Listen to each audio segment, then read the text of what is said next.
O Ministério Apostólico De Volta à Palavra apresenta De Volta à Palavra, com o Bispo Alexandre Rodrigues.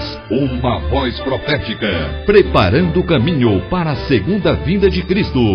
Voz do que clama no deserto, preparai o caminho do Senhor.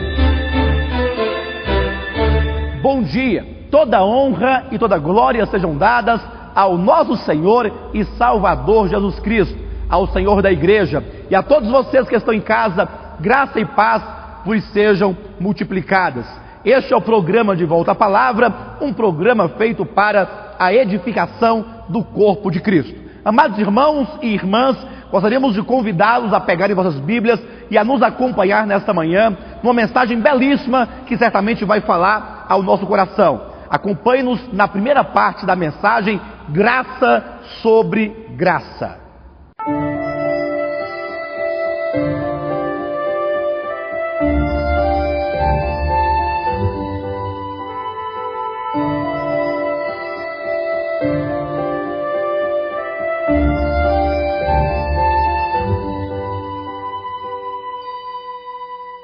Vamos abrir a palavra do Senhor em João Evangelho, capítulo 1, versículo 16.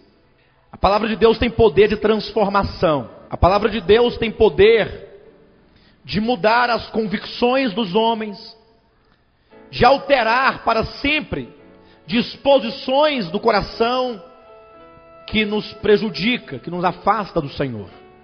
Então, neste momento, permita que Deus fale ao teu coração.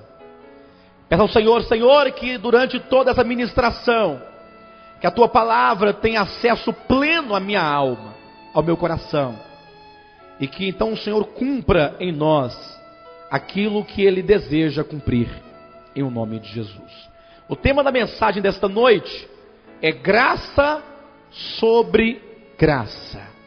Olhe para o irmão que está do lado e diga assim para ele: tu tens recebido graça sobre graça.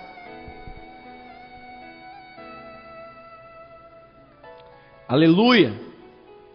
Graça sobre graça. Evangelho de João, capítulo 1, versículo 16. Nos diz assim: porque todos nós temos recebido da sua plenitude, e graça sobre graça. Palavra abençoada, palavra maravilhosa. A Bíblia nos ensina claramente, aqui nós temos a palavra de João, quando no capítulo 1 do seu livro, do seu evangelho, quando ele fala do momento em que Deus interveio definitivamente na história do homem.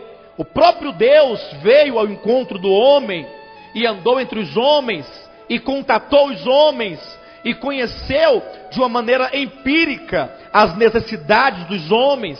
E não somente conheceu, mas como próprio homem, ou como homem, ele se tornou participante de carne, de sangue e de necessidades. E então João diz que quando Jesus Cristo veio, Ele não veio nos trazer a lei, Ele veio nos trazer graça. E não somente veio nos trazer graça, mas é dito que Ele veio nos trazer graça sobre graça. Se nós lermos o versículo seguinte, que é o versículo 17, observe que Ele colocará a graça em contraste com a lei, como diz: porque a lei foi dada por intermédio de Moisés, a graça e a verdade vieram por meio de Jesus Cristo. Queridos, essa igreja ela tem insistido em pregar esta mensagem do Novo Testamento, que é a mensagem da graça. Nós temos tido uma postura ofensiva com respeito a esta verdade. Temos ensinado a igreja sobre a graça de Deus.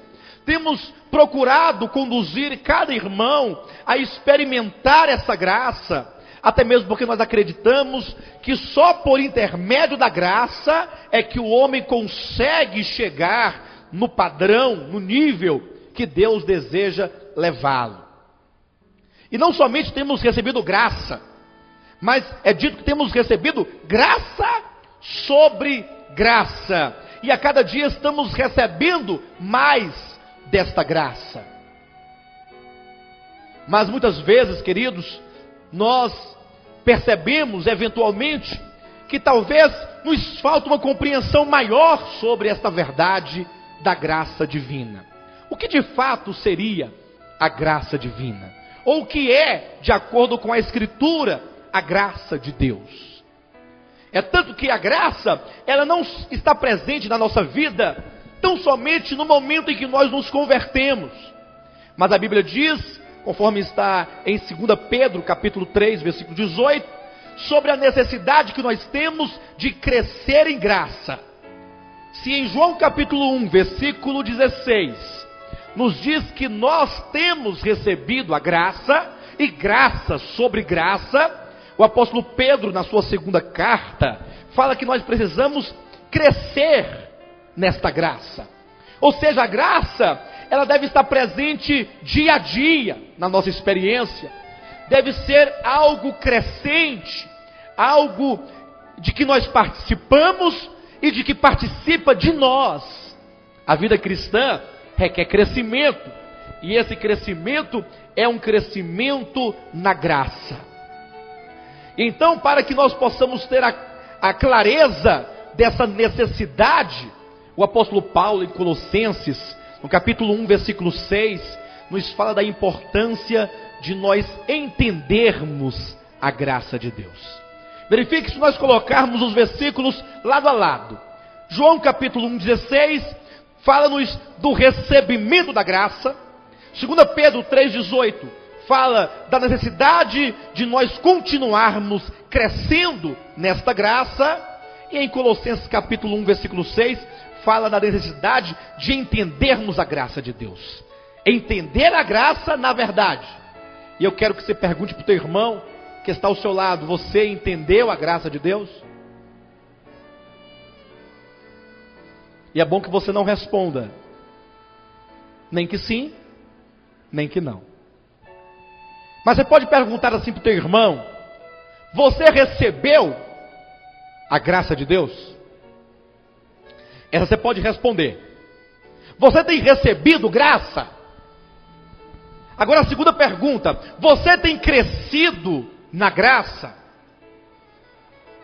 Terceira pergunta: você tem entendido a graça de Deus? E aí nós vamos para mais um texto, que é o texto de Judas, capítulo 1, versículo 4, que nos diz sobre o perigo que existe de alguns perverterem a graça de Deus.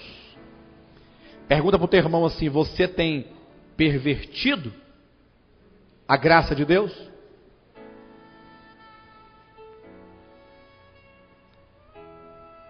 Quatro pontos. Primeiro, temos recebido da graça. Segundo, nós precisamos crescer na graça. Terceiro, precisamos entender a graça. E tudo isso para nós não pervertermos a graça de Deus. Judas capítulo 1, versículo 4, fala de algumas pessoas que certamente pervertem o sentido da graça, achando que graça é simplesmente um ato de libertinagem. Seria uma concessão divina, como que Deus falasse assim: olha, eu sou tão amoroso que eu morri na cruz por vocês, e então agora vocês podem fazer o que quiserem, do modo como quiserem, porque vocês estão na graça de Deus. Seria esse o entendimento que a Bíblia nos traz sobre graça? A partir dessa reflexão introdutória, eu gostaria de convidar os irmãos a entenderem a graça sob três perspectivas diferentes. Primeiro, entendermos a graça como um ato primário que dá início à nossa salvação. É um ato divino que começa então esse processo de salvação em nós. Segundo, como um poder divino que nos capacita a viver a vida cristã de acordo com a vontade de Deus.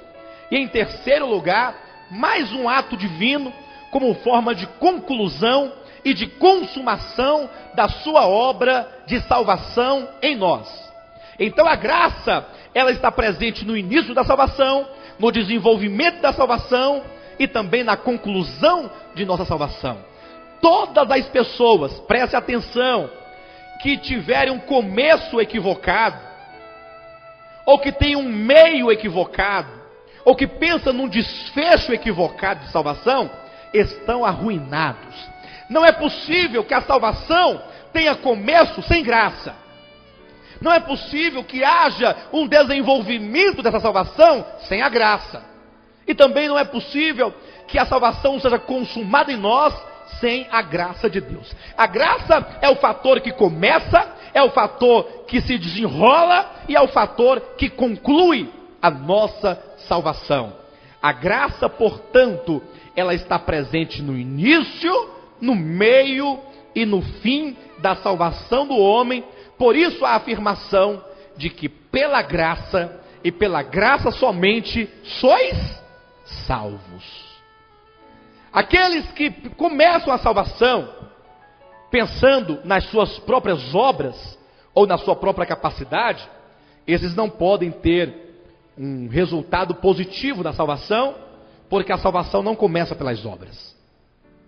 Aqueles que têm um começo por graça, mas que no seu caminhar, no seu dia a dia, no seu viver diário, se esquecem da graça e abandonam a graça e não vivem pela graça, achando que a sua própria capacidade moral lhe é suficiente, também vão naufragar. Não é possível se obter vitória final.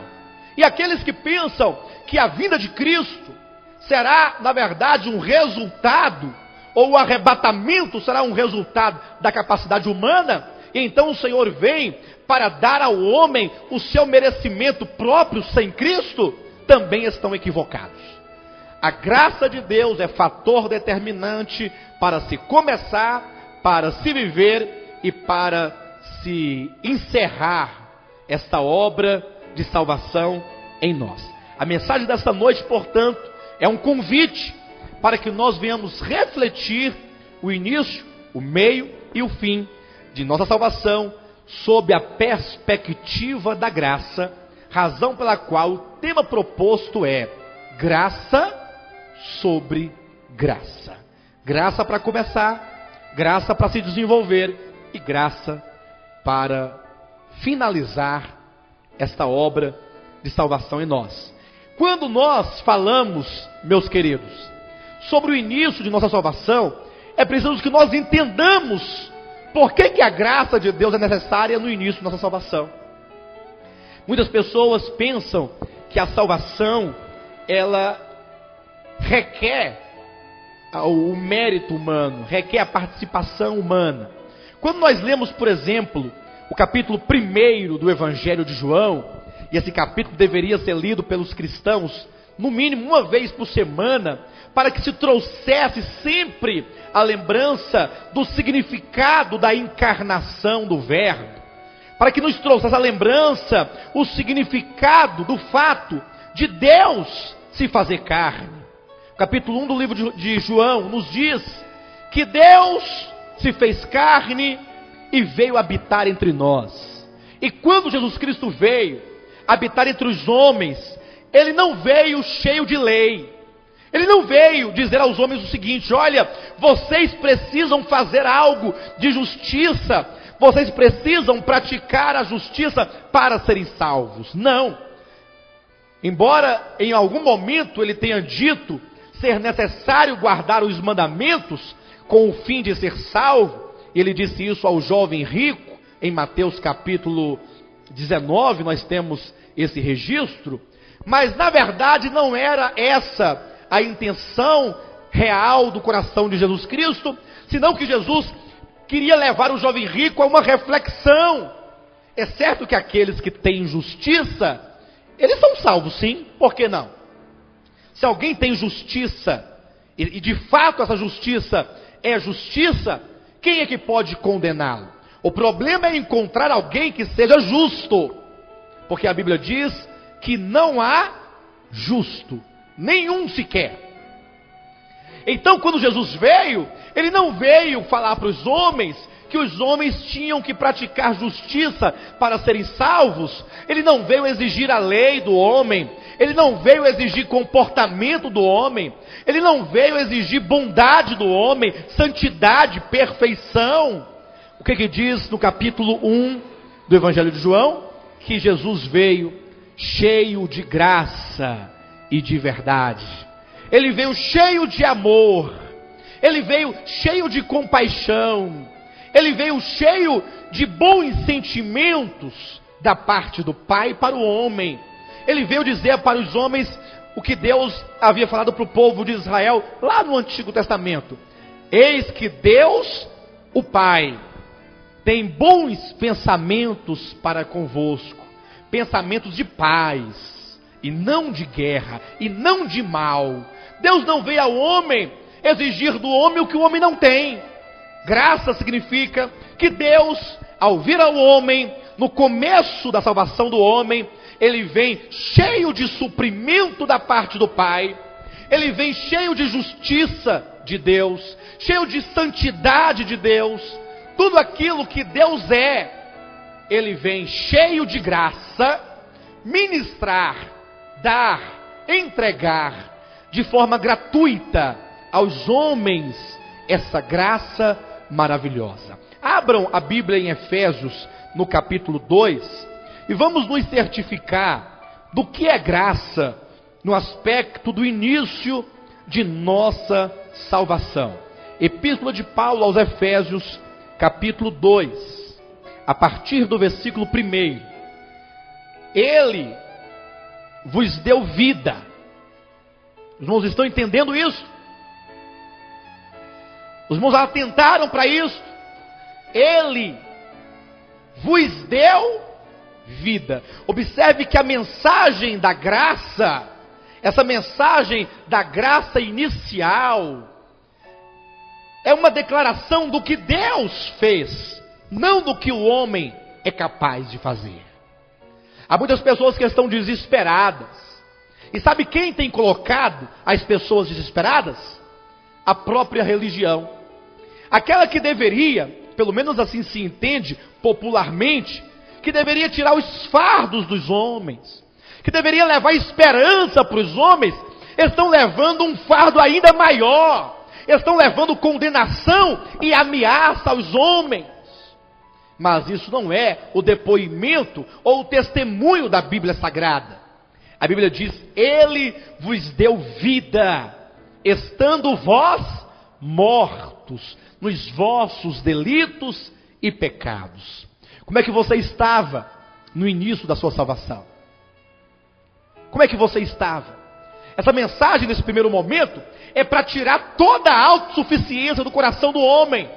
O objetivo é levar a cada um de nós a uma compreensão dessa bondade graciosa de Deus, desta manifestação maior de amor e de misericórdia de Deus a nosso favor. Ele vos deu vida, estando vós mortos nos vossos delitos e pecados, nos quais andastes outrora. Olha a condição do homem: segundo o curso deste mundo, segundo o príncipe da potestade do ar, segundo o espírito que agora atua nos filhos da desobediência, entre os quais também todos nós andamos outrora, segundo as inclinações da nossa carne, fazendo a vontade da carne e dos pensamentos, e éramos por natureza filhos da ira, como também os demais. Diga comigo: e éramos por natureza filhos da ira. Quando diz por natureza filhos da ira, significa nada precisamos ter feito para sermos filhos da ira. Tão somente nascemos da carne, e o que é nascido da carne é carne. Então este homem, que estava morto nos delitos e pecados, que estava sob o governo de Satanás, sob a opressão do príncipe da potestade do ar, este homem que andava segundo os seus próprios pensamentos, segundo as inclinações da sua própria carne, este homem que era por natureza filho da ira, o que este homem pode fazer por ele mesmo? Nada. É por isso que a salvação começa por graça. Graça é o próprio Deus que deixa os céus, seu trono de glória, e se faz homem para se aproximar do homem. É Deus que veio ao homem para comunicar-lhe vida, para trazer ao homem o que o homem não tem. E não somente aquilo que o homem não tem, mas dar ao homem aquilo que o homem não tem esperança de um dia possuir. Porque nenhum recurso humano é capaz de dar ao homem vida. Nenhum recurso humano, nenhuma forma de intelectualismo humano, nenhuma força humana, nenhuma capacidade humana é capaz de dar ao homem o que ele precisa. Os homens precisam de vida. E Jesus vem, Deus vem até você, até o seu coração, cheio de graça, cheio de bondade, te trazer vida e vida em abundância.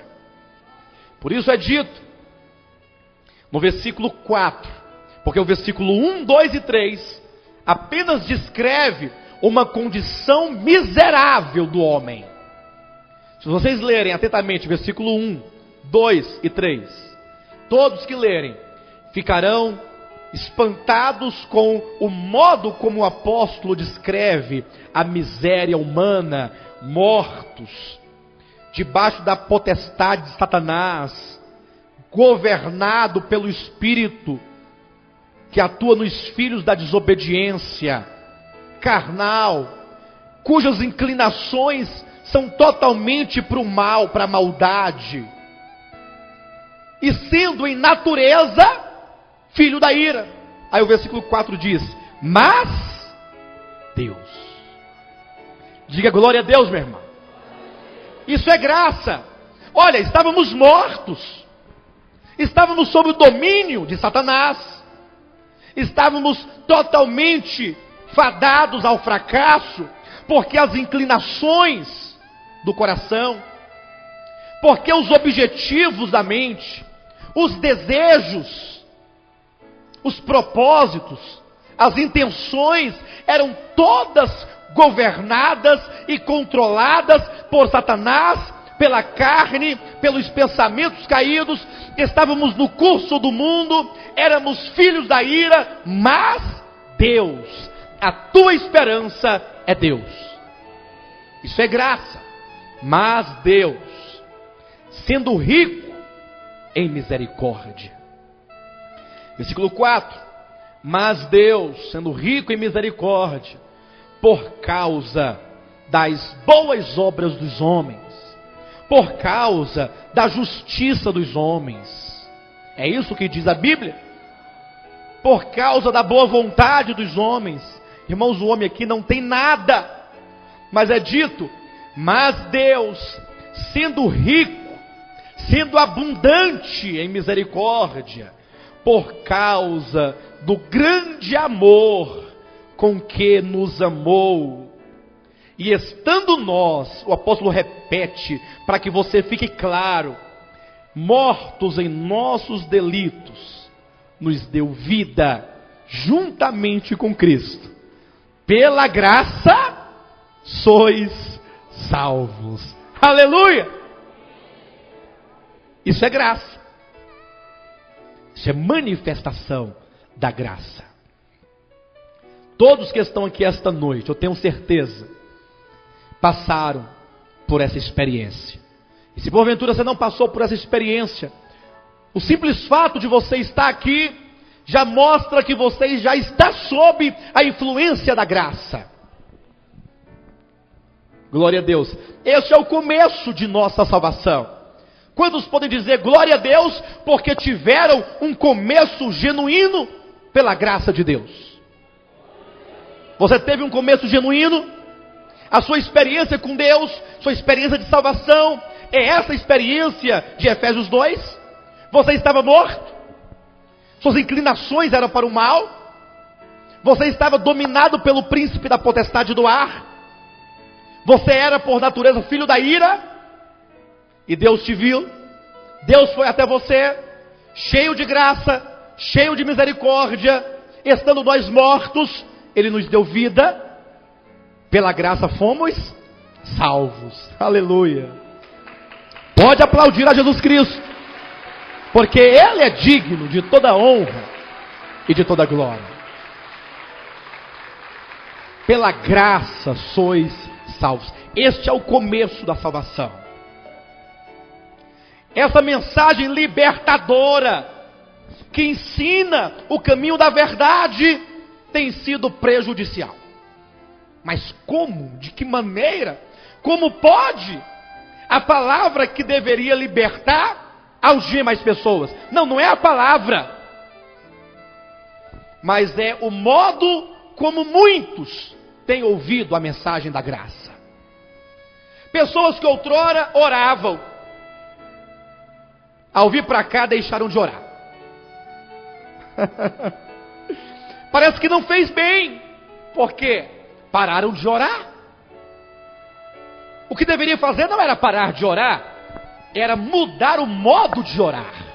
Quando nós falamos sobre oração, não é para que você deixe de orar, mas é para que você corrija a sua visão com respeito à oração, e então você ingresse numa verdadeira prática de oração.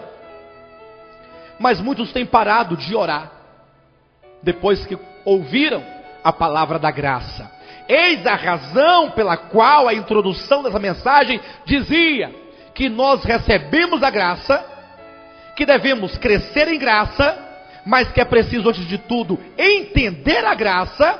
Colossenses 1, versículo 6.